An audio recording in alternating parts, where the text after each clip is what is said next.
नमस्कार, रुपाली कांबळे डेली रेसिपीमध्ये स्वागत आहे। आज आपण नवीन डिश बनवत आहे। त्यासाठी साहित्य घेतलेले आहे। या वाटीने 3 वाटी तांदूळ, त्याच वाटीने पाऊण वाटी डाळ घेतलेली आहे। उडीद डाळ घेतलेली आहे। छान स्वच्छ धुवून टाकूया। 3-4 पाण्याने धुवून टाकलेले आहे आणि बघा छान असं स्वच्छ पाणी आलेलं आहे। आता आपण रात्रभर भिजण्याकरिता ठेवूया आणि उद्या सकाळला बघा याप्रमाणे छान असे तांदूळ वगैरे रात्रभर भिजण्याकरिता ठेवलेले। आता आपण मिक्सरमध्ये दरदरीत बारीक करूया। त्याच वाटीने 1 वाटी पोहा घेतलेला आहे, जाड पोहा घेतलेला आहे। छान स्वच्छ धुवून टाकूया आणि थोडं पाणी टाकून भिजण्याकरिता ठेवूया।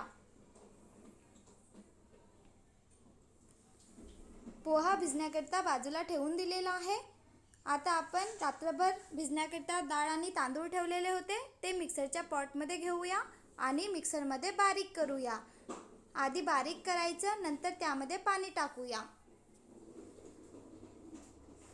या प्रकारे छान असं बारीक झालेलं आहे। आता आपण पाणी टाकूया आणि छान अशी प्युरी बनवून घेऊया, जेणेकरून अप्पे छान बनायला पाहिजे। आज आपण अप्पे आणि 2 चटणी या रेसिपीमध्ये बघणार आहे।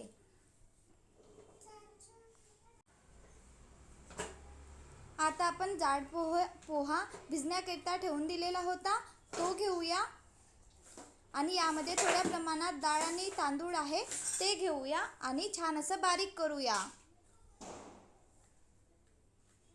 जाड पोहा, डाळ, तांदूळ छान असं बारीक करायचं आहे आपल्याला, जाड ठेवायचं नाही। प्युरी बनवून घेऊया, जेणेकरून अप्पे छान बनायला पाहिजे। आणि पुन्हा रात्रभर आपण रात्रीला डाळ आणि तांदूळ भिजण्याकरिता ठेवलेले होते, नंतर आपण सकाळला छान असं प्युरी बनवून घेतलेली आणि आता आपण पुन्हा 6 ते 7 तास जे आपण मिश्रण बनवून घेतलेलं आहे ते ठेवूया आणि नंतर आपण अप्पे बनवूया। बघा छान असं पूर्ण बॅटर बनवून घेतलेलं आहे। अप्पे बनवण्याचं बॅटर आपलं रेडी आहे। आता आपण छान असं मिक्स करून रात्रभर ठेवून देऊया। बघा छान असे अप्पे बनत असतात। खूप छान बनलेले आहे आणि खाण्याकरिता पण छान आहे। आता आपण चटणी बनवूया। इथे मी ओलं नारळ घेतलेलं आहे, बारीक याच्यामध्ये कापून घेतलेलं। त्यामध्ये मिरची, लसूण, कोथिंबीर टाकलेलं आहे आणि मीठ टाकायचं। नंतर मिक्सरमध्ये बारीक करून घेऊया। छान अशी चटणी मिक्सरमध्ये फिरवून घेतलेली आहे। आता आपण दुसरी चटणी बनवूया। यासाठी थोडंच कढईमध्ये तेल घेतलेलं आहे। उडीद डाळ, पोहा खाच्या चम्मचनी 1 चम्मच, त्याच चम्मचनी चना डाळ, कांदा, 5-6 कळी लसूण आणि 1 टमाटर घेतलेला आहे। टमाटरला कापून घेतलेला आणि टमाटर छान असं कांदा टमाटर होतपर्यंत आपण शिजवून घेऊया। यामध्ये टाकूया, इथे मी लाल तिखटचा वापर केलेला आहे। इथे आपण लाल मिरचीचा पण वापर करू शकतो किंवा हिरवी मिरची। खूप छान लागतं ही चटणी खाण्याकरिता। आता आपण मिक्सरच्या पॉटमध्ये घेऊया आणि मिक्सरमध्ये फिरवून घेऊया। छान असं बारीक असं फिरवून घेऊया। यामध्ये टाकलेलं आहे मीठ, चवीनुसार मीठ टाकायचं आणि तिखटचं पण प्रमाण कमी जास्त करू शकता। कोथिंबीर टाकलेलं आहे। छान असं चटणी बनलेली आहे।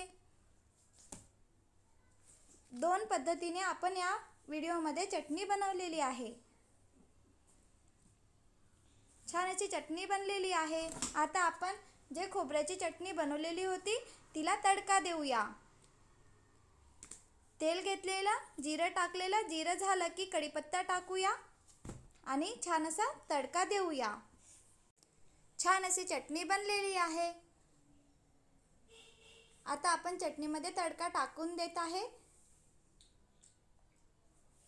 खूप चविष्ट बनलेली आहे चटणी। या प्रकारे नक्की बनवून बघा। बघा छान असं बॅटर छान फुलून आलेलं आहे। आता आपल्याला ज्या प्रमाणात बनवायचं आहे ते एका पातेल्यामध्ये काढून घेऊया आणि नंतर त्यामध्ये मीठ आणि इनो टाकूया. यामध्ये टाकत आहे कांदा आणि टमाटर. तुमच्याकडे गाजर असेल, गाजर टाकलं तरी चालेल. आपण इथे व्हेजिटेबल वापरून अप्पे बनवत आहे. कोथिंबीर टाकलेला आहे, इनो टाकलेला आहे. इनो टाकल्यानंतर छान असं मिक्स करून घेऊया. बघा, अप्पे पॅन घेतलेला, यामध्ये थोड्याच प्रमाणात तेल टाकलेलं आणि आता आपण अप्पे बनवूया.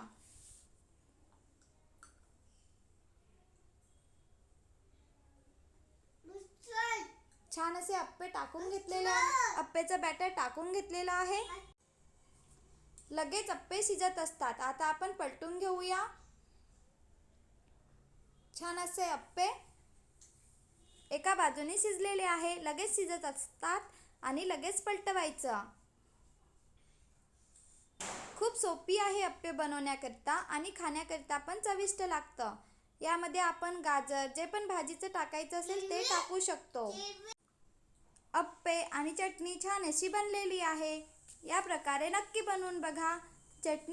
अप्पे सोबत चटणी खाण्याकरिता खूप छान लागत असतं. व्हिडिओ आवडला असेल तर please like, share and subscribe. Bye bye.